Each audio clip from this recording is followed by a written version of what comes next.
उपवास म्हटलं की साबुदाणा खिचडी ही आलीच. पण आज आपण इथे अगदी नेहमीपेक्षा थोड्या वेगळ्या पद्धतीने साबुदाणा खिचडी इथे तयार केलेली आहे. नेहमीच तीच खिचडी खाऊन कंटाळला असाल तर एकदा तरी ह्या पद्धतीने अगदी मस्त, मोकळी, सुटसुटीत आणि अगदी टेस्टी अशी ही खिचडी नक्की बनवून बघा. चला मग लगेच आपण आजच्या व्हिडिओला सुरुवात करूया. तर सर्वात अगोदर इथे आपल्याला साबुदाणा भिजत घालायचा आहे. त्यासाठी एका पातेल्यामध्ये 1 वाटी एवढा इथे मी हा साबुदाणा घेतलेला आहे. यामध्ये आपल्याला पाणी घालायचं आहे आणि 1 पाण्याने आपण आता हा साबुदाणा व्यवस्थित असा धुवून घेणार आहोत आणि त्यानंतर यातलं सर्व पाणी आपल्याला निथळवून घ्यायचं आहे. फक्त एकच पाण्याने साबुदाणा धुवून घ्यायचा. आता यातलं सर्व पाणी इथे मी काढून टाकलेलं आहे. त्यानंतर यामध्ये आपल्याला अगदी थोडंसं पाणी घालायचं आहे. हे बघा साबुदाणा बुडेल आणि अगदी थोडंसं वरती पाणी येईल एवढंच यामध्ये पाणी घालायचं आहे. आणि आता यावर आपल्याला झाकण ठेवायचं आहे आणि साधारण रात्रभर आपण आता हा साबुदाणा असाच भिजत ठेवणार आहोत.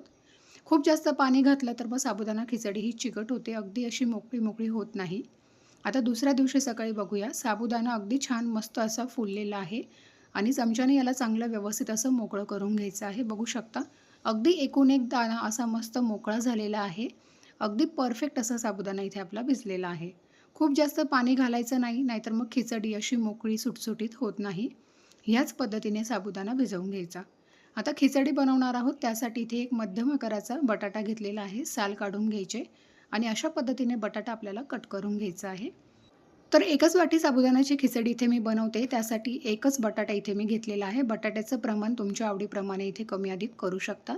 आता याला थोडा मध्ये कट देऊन घेतलेला आहे आणि अशा पद्धतीने अगदी पातळ स्लाइसमध्ये मी हा बटाटा इथे कट करून घेणार आहे. अशा पद्धतीने बटाटा कट करून घातला की अगदी मस्त छान लागतो बटाटा खाताना. तर हे बघा ह्या पद्धतीने अगदी पातळ असा आपल्याला हा बटाटा कापून घ्यायचा आहे, म्हणजे खिचडीमध्ये तो अगदी छान व्यवस्थित असा शिजला जातो. आता सर्व बटाटा आपल्याला अशाच पद्धतीने कट करून घ्यायचा आहे. तर अशा पद्धतीने सर्व बटाटा इथे मी कट करून घेतलेला आहे, बघू शकता. आता एका वाटीमध्ये काढून घ्यायचं आहे आणि 1 ते 2 पाण्याने बटाट्याला आपल्याला चांगलं स्वच्छ असं धुवून घ्यायचं आहे. फक्त अगदी जाडसर अशा याच्या फोडी करायच्या नाही, अशा पातळ करायच्या म्हणजे तो पटकन शिजला जातो. आता याला चांगलं स्वच्छ असं धुवून घेऊया. आता खिचडी बनवण्यासाठी सर्वात अगोदर गॅसवर कढई गरम करायला ठेवलेली आहे. सुरुवातीला शेंगदाणे भाजून घ्यायचे आहेत. अगदी खरपूस असे आपल्याला इथे हे शेंगदाणे भाजून घ्यायचे आहेत. आता आपण खिचडीमध्ये जे दाण्याचा कूट वापरतो ते शेंगदाणे भाजून आणि मगच त्याचा आपल्याला कूट करून घ्यायचा आहे. कच्चे शेंगदाणे वगैरे अजिबात वापरायचे नाहीत. तर हे बघा अशा पद्धतीने शेंगदाणे भाजून घेतले. आता सालासकटच मिक्सरमधून याला थोडंसं दरदरीत असं फिरवून घ्यायचं आहे. खूप जास्त बारीकही नाही आणि खूप जास्त जाडसरही नाही. असं आपल्याला याचा शेंगदाण्याचा कूट तयार करून घ्यायचा आहे. आता खिचडी बनवण्यासाठी पुन्हा कढईमध्ये तेल घेतलेलं आहे. आता यामध्ये थोडेसे आपण शेंगदाणे तळून घेणार आहोत. तर साधारण 2 ते 3 चमचे एवढे इथे मी हे शेंगदाणे घेतलेले आहेत. अशा पद्धतीने थोडेसे तळलेले शेंगदाणे खिचडीमध्ये घातले की खाताना ते अजून छान लागतात. तर अगदी थोडेसे मस्त खरपूस असे शेंगदाणे तळून घेतलेले आहेत. आता याला सुद्धा आपल्याला एका प्लेटमध्ये काढून घ्यायचं आहे. त्यानंतर आता यामध्ये आपल्याला बटाटा घालायचा आहे. तर बटाटा चांगला स्वच्छ असा धुवून घेतला, त्यातलं सर्व पाणी निथळून घ्यायचं आहे आणि मग आपल्याला यामध्ये बटाटा घालायचा आहे. आता अगदी मंद आचेवर बटाटा आपल्याला तेलामध्ये चांगला असा परतवून घ्यायचा आहे. खिचडी बनवताना जास्त तेलाचा वापर करायचा नाही, कारण साबुदाणा खिचडीला जास्त तेल लागत नाही. तर हे बघा अशा पद्धतीने तेलामध्ये बटाटा मस्त असा परतवून घेऊया. बटाटा परतत असताना त्यामध्ये अगदी थोडंसं मीठ घालायचं, म्हणजे बटाटा जेव्हा आपण खिचडीमध्ये खातो तेव्हा तो अजून छान लागतो. तर अगदी थोडंसं मीठ घातलं, चांगलं मिक्स करून घेतलं. यावर झाकण ठेवायचं आणि याला चांगलं वाफेवर शिजवून घ्यायचं आहे. तर इथे मी एक वाफ काढून घेतलेली आहे. पुन्हा एकदा चमच्याने याला व्यवस्थित असं मिक्स करून घ्यायचं आहे आपल्याला. म्हणजे 70 ते 80% आपल्याला बटाटा इथे शिजवून घ्यायचा आहे. नंतर पुन्हा आपण साबुदाणा खिचडीमध्ये तो शिजवणारच आहोत. तर परत एकदा याला चांगलं मिक्स करून घेतलं. पुन्हा झाकण ठेवून याला थोडंसं एक वाफ काढून घेऊया. तर अशा पद्धतीने मध्ये-अधे आपल्याला चमच्याने याला व्यवस्थित मिक्स करत राहायचं आहे, नाहीतर मग बटाटा जो आहे ना, तो खाली करपला जातो. आता बटाटा इथे आपला व्यवस्थित असा शिजलेला आहे. आता आज आपण इथे हिरवी मिरची न वापरता लाल तिखट वापरून खिचडी बनवणार आहोत. तर साधारण 2 चमचे एवढे लाल तिखट इथे मी घेतलेलं आहे.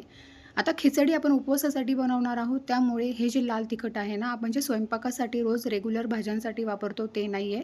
फक्त आपली जी सुकी लाल मिरची असते ना, तिला मिक्सरमधून अगदी बारीक असं फिरवून घेतलेलं आहे, ती यामध्ये घातलेली आहे. आता आपला साबुदाणा यामध्ये घालायचा आहे आणि तयार केलेला दाण्याचा कूट घालायचा आहे. चवीपुरतं यामध्ये आपल्याला मीठ घालायचं आहे आणि याला चांगलं व्यवस्थित असं मिक्स करून घ्यायचं आहे. आपण नेहमी हिरवी मिरची वापरून ही साबुदाणा खिचडी बनवतो. पण अशा पद्धतीने लाल तिखट वापरून सुद्धा ही साबुदाणा खिचडी चवीला खूप छान लागते आणि अगदी टेस्टी लागते.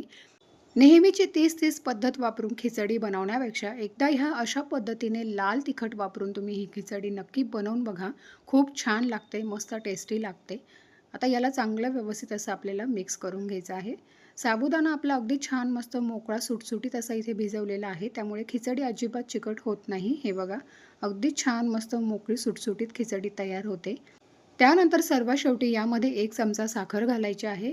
साखर घातल्यामुळे सुद्धा खिचडी अजून चवीला एकदम भारी लागते, मस्त लागते. नक्की करून बघा या पद्धतीने आणि पुन्हा एकदा व्यवस्थित मिक्स करून घ्यायचं आहे. आणि आता याच्यावर झाकण ठेवायचं आहे आणि वाफेवर साबुदाणा खिचडी छान मस्त अशी शिजवून घेऊया. तर मस्त अशी खिचडी इथे आपली बनवून तयार झालेली आहे. मध्ये 1 ते 2 वेळेस तिला व्यवस्थित असं मिक्स करून घेतलेलं होतं.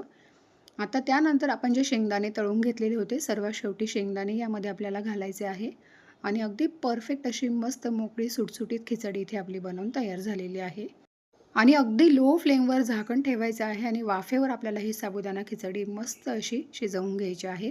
अगदी छान मस्त परफेक्ट सुटसुटीत मोकळी अशी खिचडी इथे आपली बनवून तयार झालेली आहे. अगदी एकूण एक दाणा असा मोकळा सुटसुटीत झालेला आहे.